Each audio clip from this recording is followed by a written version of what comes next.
Sorry, that last picture of me was pretty horrible.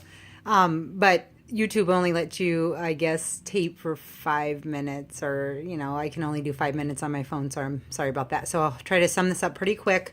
Talked about Sensor and some other reporting tools and the encouragement of using those tools at the nurses at the bedside to do as much reporting as possible. I did give you a PowerPoint, and you probably had a little time to kind of just breeze over it, but it goes into great detail about making sure that we have wingmen and that we report things, and this is all in alignment with being transparent in our work that we do.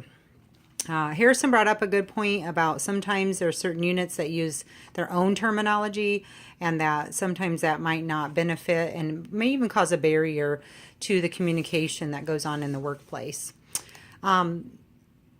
I also asked about initiatives that have been, going on in the workplaces that we work at, and the culture of safety keeps coming up.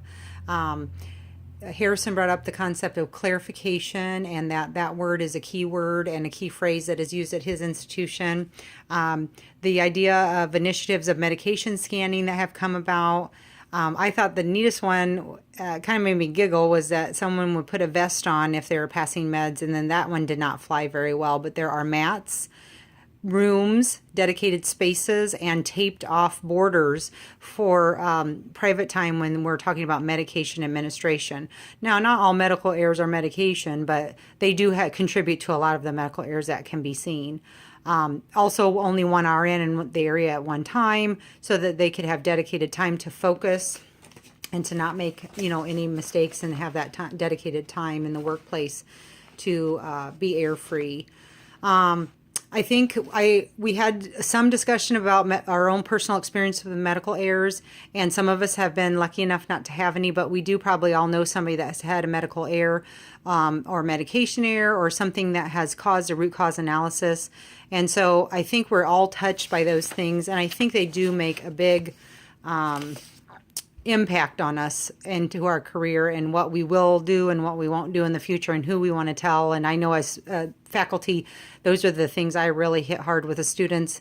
If something has hit me personally, then I do tell them, how do you think I know this? And they say, because you did it, or it happened to you.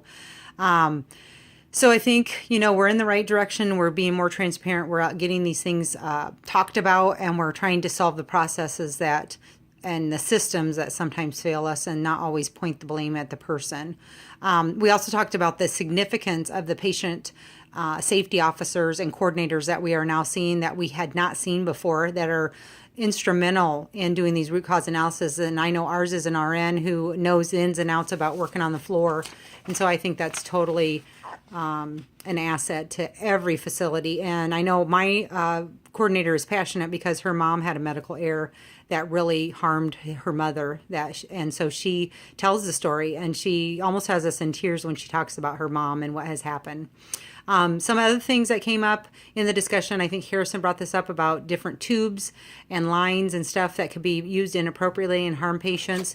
So depending upon what area we work in, we all have had different experiences. We use different tools and assessments, but we all know our number one goal is to keep our patients safe at all costs, and whatever tricks or bells or whistles we can do in our workplace environment to keep our patients safe and to continue doing the best care possible for our patients, I think that's our goal. So I've had fun with you guys this week, Team Success, and I hope we've gotten some insight. As we've shared with each other. I know